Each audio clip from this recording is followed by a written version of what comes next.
ان کا نظریہ کیا ہے اور پھر ہمارا نظریہ کیا ہے. ڈاکٹر گسٹاویلیان ایک فرانسیسی محقق ہے. اس نے اپنی کتاب تمدن عرب میں ایک پورا چیپٹر صلیبی جنگوں کے احوال کے لیے وقف کیا ہے.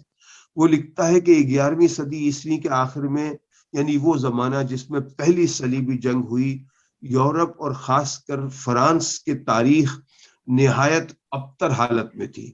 سارا ملک جاگیرداروں میں بٹا ہوا تھا اور ان میں نیم وحشی جاگیرداروں کے قلعے تھے، اور یہ روز آپس میں لڑتے اور اپنی جاہل رعایا پر ظالمانہ حکومت کرتے. صرف ایک قوت یعنی پوپ کی مذہبی حکومت ایسی رہ گئی تھی جو کچھ مانی جاتی تھی، لیکن اس قوت کا بھی زیادہ تر خوف اور عزت نہیں تھی. جاگیردارانہ نظام عام تھا یورپ میں. یہ ان کا مصنف لکھ رہا، ہم نہیں کہہ رہے، یہ وہی کہہ رہا ہے ڈاکٹر گسٹاویلیان فرانسیسی. 1902 میں یہ لکھا ہے، یعنی 11ویں صدی میں، 1201 میں. تو یہ ان کا مصنف کہہ رہا ہے 11ویں صدی میں. 11ویں صدی یعنی 1001 میں. 1200 نہیں، وہ تو 13ویں صدی ہو گئی. تو یعنی جنگ سے پہلے، صلیبی جنگوں سے پہلے جاگیرداروں ظلم اور لڑائی جھگڑے تھے، اور خوف تھا، نہ خوف تھا، چرچ کا خوف نہیں تھا، نہ عزت تھی.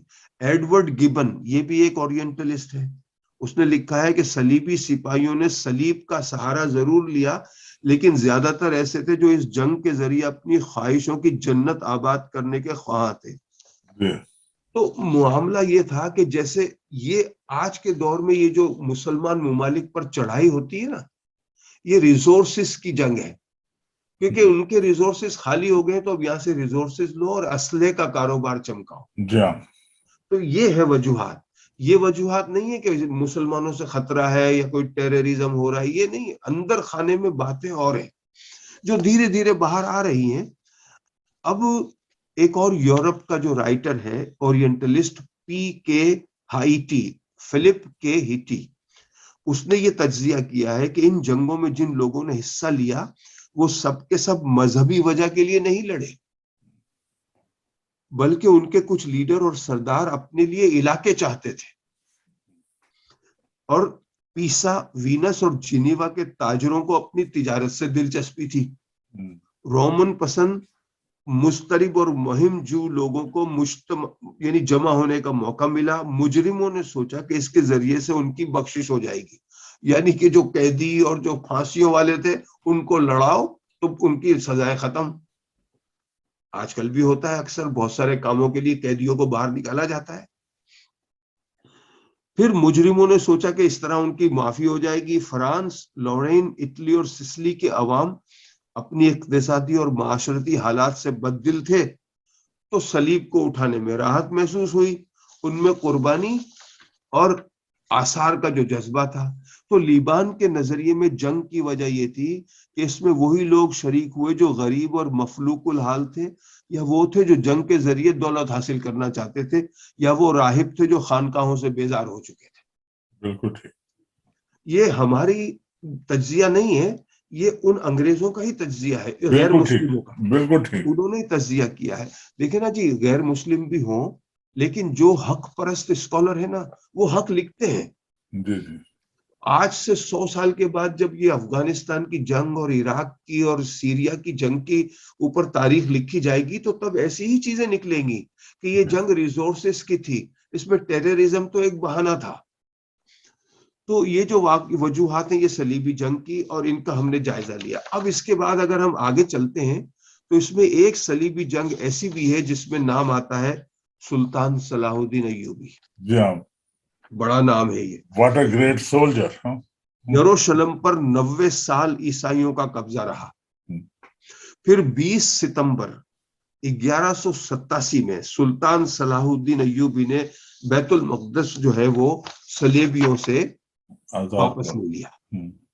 سلطان صلاح الدین ایوبی کے حوالے سے جو مسلمان مفکرین اور ہسٹورین ہیں، مورخ ہیں، انہوں نے تو جو لکھا وہ لکھا، لیکن ہم تو وہ پڑھیں یا وہ سنیں جو غیر مسلموں نے لکھا. جی دیکھیں نا، اپنا آدمی تو اپنے کی تعریف کرے گا ہی، لیکن دشمن تعریف کرے تو بات اور ہوتی ہے. اور دشمنوں نے جن کی تعریف کی ہے وہ نام صرف انگلیوں پر ہی گنے جا سکتے ہیں، جیسے قائد اعظم، جیسے علامہ اقبال، باقی سب کی تعریفیں نہیں کرتے وہ۔ سلطان جو ہے سید صباح الدین عبد الرحمن نے اپنی کتاب صلیبی جنگ میں نہایت تفصیل سے غیر مسلم مورخین کے خیالات کا ذکر کیا ہے۔ یہ جو میں آپ کو پڑھ کے سنا رہا ہوں یہ میں نے سید صباح الدین عبد الرحمن کی کتاب سے ہی لیا ہے، اور یہ حوالے انہوں نے باقاعدہ دلیلوں کے اور جو اس کے ریفرنس ہیں اس کے ساتھ دیے ہیں۔ صلاح الدین ایوبی، یہ غیر مسلم لکھ رہا ہے، صلاح الدین ایوبی جس فراغ دلانہ اور روادارانہ انداز میں بیت المقدس کے اندر داخل ہوا اس کی تعریف تمام یورپین مورخین نے کی ہے۔ گبن ایک مورخ ہے غیر مسلم، لکھتا ہے کہ انصاف کا تقاضا ہے کہ اس ترک فاتح کی رحمدلی کی تعریف کی جائے۔ اس نے مفتوحوں کو کسی مصیبت اور پریشانی میں مبتلا نہیں ہونے دیا۔ وہ ان سے بھاری رقمیں وصول کر سکتا تھا، لیکن 30,000 کی رقم لے کر اس نے 17,000 قیدیوں کو آزاد کیا۔ 2-3 ہزار کو تو اس نے رحم کھا کر یوں ہی چھوڑ دیا۔ اس طرح قیدیوں کی تعداد گھٹ کر 1100 سے 14,000 تک رہ گئی، 11 سے 14,000 تک رہ گئی۔ جب یروشلم کی ملکہ اس کے سامنے آئی تو اس نے اس سے نہ صرف انتہائی مہربانی سے باتیں کی بلکہ اس کی آنکھوں میں آنسو آ گئے۔ اس نے جنگ کے یتیموں اور بیواؤں میں خیرات تقسیم کی، جنگ کے زخمیوں کے علاج اور دیکھ بھال کے لیے سہولتیں فراہم کی۔ وہ قرآن کے دشمنوں کے ساتھ ہر طرح کی سختی سے پیش آنے میں حق بجانب تھا، مگر اس نے فیاضانہ رحم دلی کا ثبوت دیا۔ اس سے وہ نہ صرف تعریف و تحسین بلکہ محبت کیے جانے کا مستحق ہے۔ ایک غیر مسلم لکھتا ہے، اسٹینلی لین پول، یہ بھی ایک غیر مسلم اورینٹلسٹ ہے، اس نے لکھا سلطان صلاح الدین ایوبی نے کبھی اپنے تئیں ایسا عالی ظرف اور باہمت نائب ثابت نہیں کیا تھا جیسا کہ اس موقع پر ثابت کیا۔ جبکہ یروشلم مسلمانوں کے حوالے کیا جا رہا تھا، اس کی سپاہ اور معزز ذمہ دار افسروں نے شہر کے گلی کوچوں میں انتظام قائم رکھا تھا۔ یہ سپاہی اور افسر ہر قسم کی زیادتی کو روکتے تھے۔ اسی کا نتیجہ تھا کہ کسی عیسائی کو کوئی تکلیف نہیں پہنچی۔ شہر سے باہر جانے کے کل راستوں پر سلطان کا پہرا تھا، اور ایک نہایت معتبر امیر باب داؤد پر متعین تھا کہ زر فدیہ دینے والے شہر سے باہر کسی روک ٹوک کے بغیر چلے جائیں، فدیہ دیں اور آپ چلے جائیں اگر جانا چاہتے ہیں۔ لین پول، یہ بھی ایک غیر مسلم ہے، لکھتا ہے کہ بعض وقت ایسے غربا بھی آتے جو فدیہ ادا نہ کر سکتے تھے۔ مسلمان سپاہی اور تاجر جو بکثرت شہر میں آ گئے تھے وہ عیسائیوں کا مال اور اسباب خریدتے تھے تاکہ عیسائیوں کے پاس اتنا سرمایہ ہو جائے کہ وہ اپنی آزادی خرید لیں۔ عیسائی مذہبی طبقے کا حال اس طرح لکھا ہے کہ تقدس تعاب بطریق یروشلم اخلاق اور ایمان دونوں سے عاری تھا۔ پہلے اس نے گرجاؤں کی دولت سمیٹی، سونے کے پیالے اور آب معطر رکھنے کے سامان اپنے قبضے میں کیے، سب کو اس نے محفوظ کیا۔ یہ جمع کی ہوئی دولت اتنی تھی کہ اگر چاہتا تو بہت سے غریب عیسائیوں کا زر فدیہ دے کر آزاد کرا دیتا۔ جب مسلمان عمرانیان سلطان سے کہا کہ اس بے ایمان اور نالائق کو لوٹ کا اتنا مال لے جانے سے روکا جائے تو سلطان صلاح الدین ایوبی نے جواب دیا، یعنی ایک عیسائی جو ہے لے کے جا رہا تھا وہ مال، تو سلطان صلاح الدین ایوبی نے کہا کہ میں جو قول دے چکا ہوں اس سے پھر نہیں سکتا۔ یعنی لین پول نے لکھا ہے کہ سلطان صلاح الدین کے بھائی العادل نے 1,000 غلام صلاح الدین سے مانگ کر آزاد کیے۔ پھر صلاح الدین نے خود شہر میں منادی کرا دی کہ تمام بوڑھے جن کے پاس زر فدیہ ادا کرنے کو نہیں آزاد کیے جاتے ہیں، جہاں چاہے وہ جائیں۔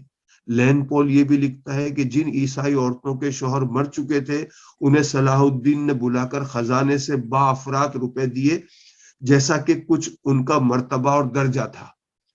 اس کے بعد کسی کو زیادہ یا کم دیا، اور وہ جہاں جہاں گئیں اس عزت اور فیاضی کا چرچا کرتی تھی۔ لین پول لکھتا ہے کہ سلطان صلاح الدین کے ان احسانات پر ہم غور کرتے ہیں تو وہ وحشیانہ حرکتیں یاد آتی ہیں جو شروع کے صلیبیوں نے 1099 میں یروشلم کی فتح پر کی تھیں۔ جب گوڈفرے اور تینکرو یروشلم کے کوچہ بازار سے گزرے تو وہاں مردے پڑے ہوئے تھے جاں بلب زخمی تھے، ان بے گناہ اور لاچار مسلمانوں کو اذیتیں دے کر مارا گیا تھا، زندہ جلا دیا گیا تھا۔ بہرحال انہوں نے یہ موازنہ کیا ہے کہ صلیبی جنگوں میں کس طرح جو ہے مسلمانوں نے جو ہے وہ کیا۔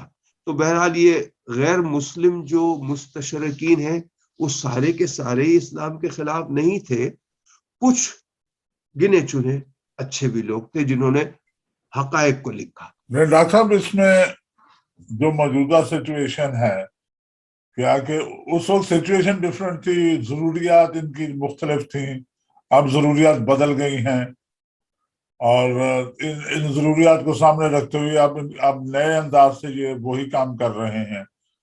اور سب سے پہلے تو جو تفریق ڈالتے ہیں آگے تفریق کے حوالے سے کہ ہمیں غیروں سے تو شکوہ ہے سو ہے، لیکن جو اپنے لوگ کر رہے ہیں اس حوالے سے آگے کسی اور پروگرام میں بات آپ کریں گے؟ انشاءاللہ آنے والے پروگرام میں اس سے بات کروں گا۔ جی جی، خواتین و حضرات اگلے ہفتے پھر ملتے ہیں، اپنا خیال رکھیے گا، ہم دونوں کو اجازت دیجیے، اللہ حافظ۔ اللہ حافظ۔